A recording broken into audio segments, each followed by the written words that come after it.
പിന്നെയും നബി സല്ലല്ലാഹു അലൈഹി വസല്ലം തങ്ങൾ കാണുകയാണ്, ഹറാം കഴിക്കുന്നവരുടെ വേദനയാണ്, അഥവാ ഹറാമായ ഭക്ഷണം കഴിക്കുന്നവർ അനുഭവിക്കുന്ന പ്രയാസങ്ങളാണ്.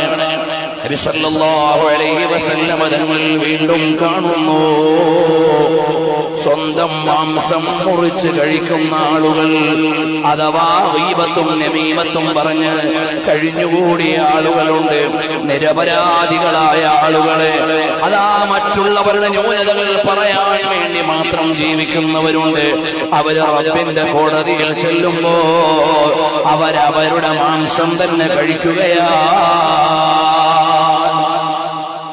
മറ്റൊരാളെ കുറിച്ച് ഇങ്ങനെ പറഞ്ഞുകൊണ്ടിരിക്കുക, അയാൾ അങ്ങനെ, അയാൾ ഇങ്ങനെ, അയാളങ്ങനെ, അയാളിങ്ങനെ, അയാൾക്ക് ഇവിടെ ജീവിച്ചുകൂടാ. അങ്ങനെ ഒരാളെ പറഞ്ഞുകൊണ്ടേയിരുന്നാൽ അത് നിന്റെ സഹോദരന്മാരിൽ ആരായാലും, നീ ആരെക്കുറിച്ച് ഗീബത്ത് പറഞ്ഞാലും അവന്റെ മാംസം തിന്നുന്നതിന്, അവന്റെ മാംസം തിന്നുന്ന സ്ഥാനത്താ പറഞ്ഞാൽ തന്നെ ഗീബത്താണ്, ഇല്ലാത്തതായാൽ കളവാണ്, ആരോപണമാണ്.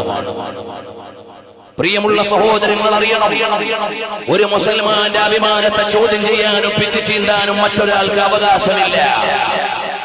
അവന്റെ ന്യൂനതകൾ ഇങ്ങനെ എടുത്തു പറഞ്ഞുകൊണ്ട് സമയം കളയാൻ പാടില്ല. അതവന് നാളെ വകവെക്കുന്നത് ശിക്ഷ മാത്രമാണ്.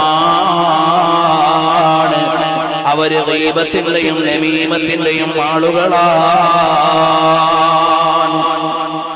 അങ്ങനെ നബി സല്ലല്ലാഹു അലൈഹി വസല്ലം തങ്ങളുടെ മിഅ്റാജ് ഒന്നാം ആകാശത്ത് എത്തുമ്പോഴേക്ക് ഒരുപാട് രംഗങ്ങൾ കണ്ട് ഒന്നാം ആകാശത്ത് ആദം നബി അലൈഹിസ്സലാം